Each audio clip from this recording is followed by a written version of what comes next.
Hi good morning girls. मैं Mrs Sangeeta Jacob's हूँ। आपका इतिहास की क्लास में स्वागत करती हूँ। आज मैं आपको पाठ 4 का तीसरा भाग पढ़ाऊंगी, जिसका शीर्षक है विचारक विश्वास और इमारतें। आज के इस पाठ में मैं आपको स्तूप के बारे में बताऊंगी। पिछले पाठ में भी मैंने आपको बताया था बच्चों कि स्तूप क्या होता है। तो स्तूप एक गोल गुंबदनुमा इमारत होती है जो कि एक चबूतरे पे स्थित रहती है और ऊपर जाने के लिए सीढ़ियाँ होती हैं। उसके चारों तरफ रेलिंग होती है और तोरण द्वार भी होते हैं। और ये जो स्तूप है ये बौद्धों का एक धार्मिक स्थल होता है, जहाँ पे पवित्र स्थल होता है, जहाँ पे इन लोग अपनी पूजा अर्चना करते हैं।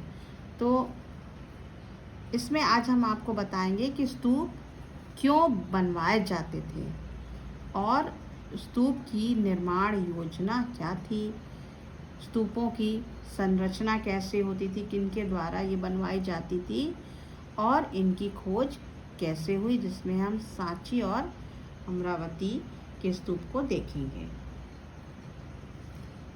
तो अत्यंत प्राचीन काल से ही लोगों की पवित्र स्थलों में विशेष रुचि रही।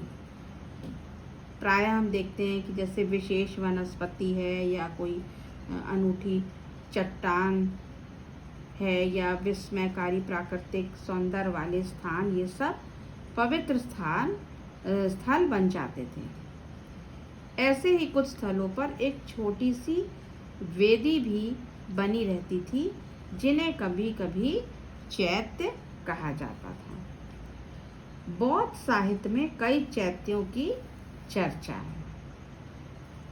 बौद्ध के जीवन काल से संबंधित स्थान जैसे कि लुम्बिनी, जहाँ पे गौतम बुद्ध का जन्म हुआ था, बोध गया जहाँ उनको ज्ञान की प्राप्ति हुई थी, और सारनाथ जहाँ पे उन्होंने अपने 5 शिष्यों को प्रथम उपदेश दिया था, और कुशीनगर जहाँ उन्हें निर्वाण की प्राप्ति हुई थी। ये सभी स्थान पवित्र स्थल बन गए या बौद्ध तीर्थ स्थल बन गए। मौर्य सम्राट अशोक ने बुद्ध के जन्म स्थल जो कि लुम्बिनी था की यात्रा की, और इस यात्रा की याद में उन्होंने वहाँ पर एक स्तंभ बनवाया। स्तूप क्यों बनवाए जाते थे, तो हम देखेंगे कि क्यों बनवाए जाते थे। तो सबसे पहले हम देखेंगे कि स्तूप का अर्थ क्या होता है। तो स्तूप जो है वो संस्कृत का एक शब्द है जिसका अर्थ है टीला। महात्मा बुद्ध से जुड़े कई अवशेष जैसे कि दांत, अस्थियां, भस्म या उनके द्वारा प्रयुक्त सामान एक स्थान पर गाड़ दिए जाते थे। इन टीलों को स्तूप कहते थे, यानी कि स्तूप के अंदर ये सारी चीजें पाई जाती थी, जैसे गौतम बुद्ध के दांत या अस्थियां या भस्म, इनको स्तूप के अंदर रखा जाता था और उनके ऊपर गाड़ दिया जाता था, और उस गाड़े हुए स्थान के ऊपर ही स्तूप बनाए जाते थे।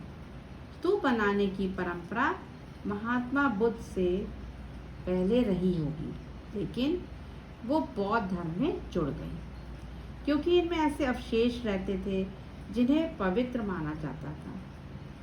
इसलिए स्तूपों को बुद्ध और बौद्ध धर्म के प्रतीक के रूप में प्रसिद्धि मिली। अशोकावदान नामक एक बौद्ध ग्रंथ के अनुसार अशोक ने बुद्ध के अवशेषों के हिस्से हर महत्वपूर्ण शहर में बांटकर उनके ऊपर स्तूप बनवाने का आदेश दिया। ईसा पूर्व 2री शताब्दी तक भरोत, सांची और सारनाथ जैसी जगहों पर स्तूप बनवाए जा चुके थे। अब हम देखेंगे कि स्तूप का निर्माण किनके द्वारा हुआ, स्तूप की निर्माण योजना क्या थी। तो प्राय हम देखते हैं कि स्तूपों का निर्माण दान के धन से किया जाता था। अब ये दान कौन देता था? ये दान राजाओं, सातवाहन वंश के जो राजा थे उन्होंने भी स्तूप बनाने के लिए दान दिया था। फिर धनी व्यक्ति शिल्पकारों, व्यापारियों, भिक्षुओं और भिक्षुणियों के द्वारा दिए जाते थे।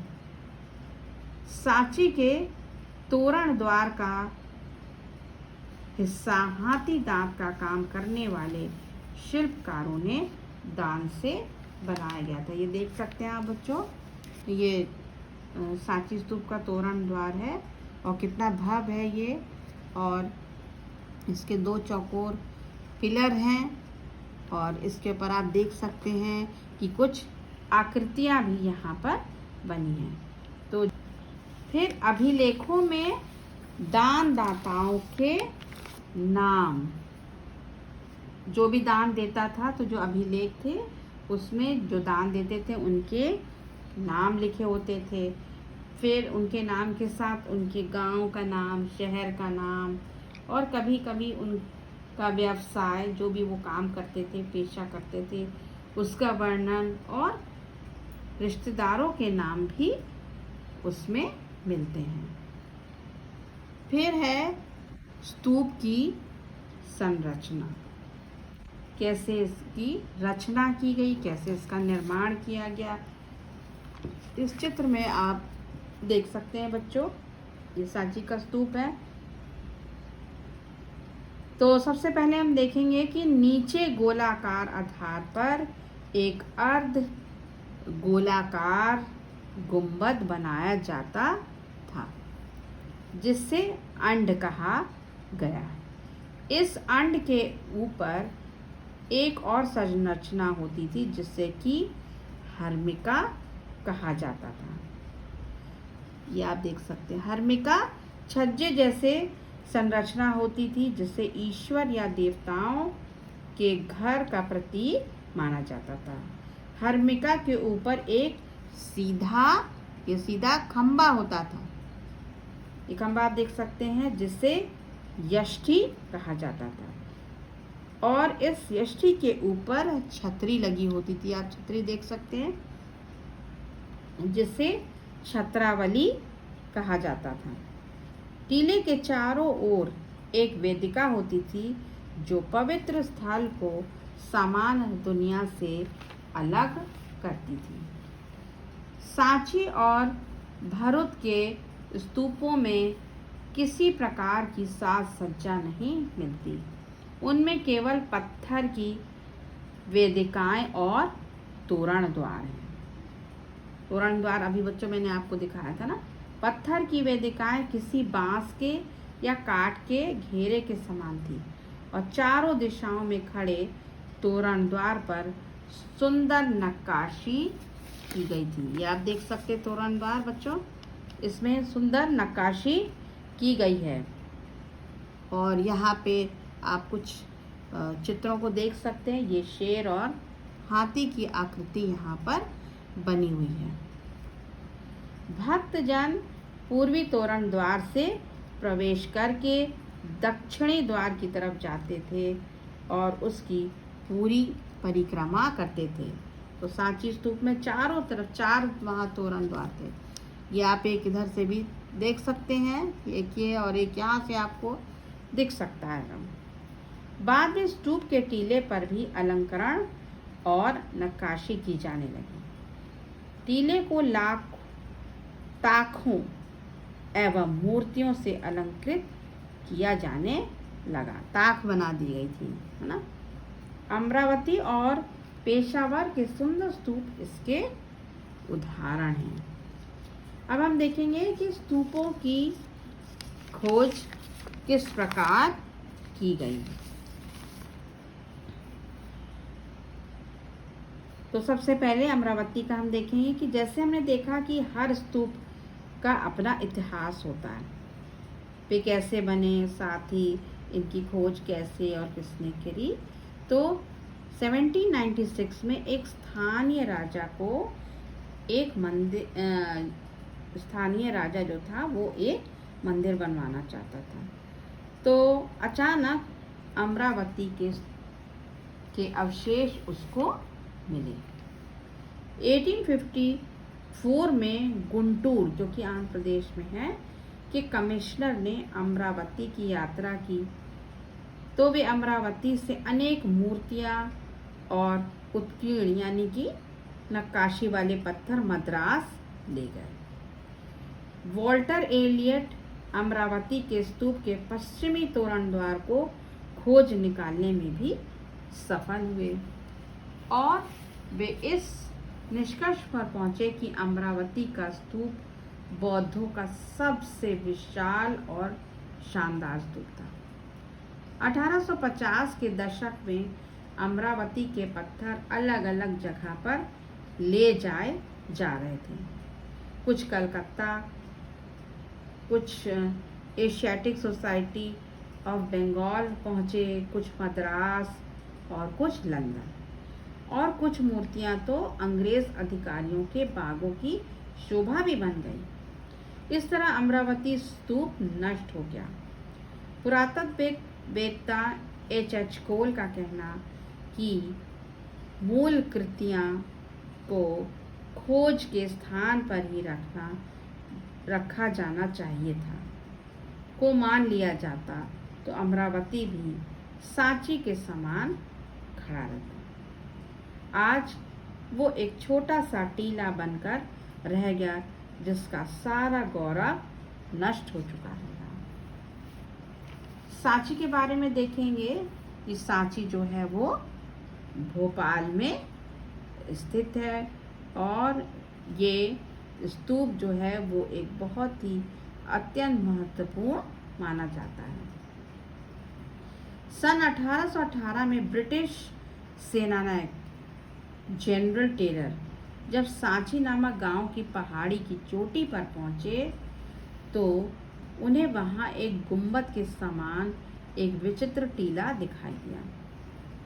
1822 में कैप्टन जॉनसन, जो कि भोपाल राज के असिस्टेंट पॉलिटिकल एजेंट थे, ने इस टीले के एक भाग की खुदाई आरंभ करवाई।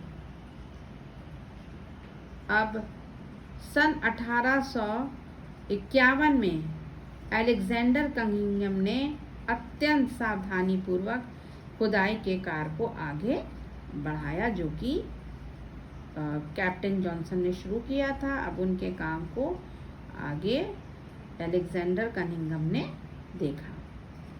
फिर 1881 में पुरातत्ववेत्ता H.H. कोल ने सांची के खंडरों को सुरक्षित रखने के उद्देश्य से इसकी पहाड़ियों के ऊपरी भाग की सफाई करवाई।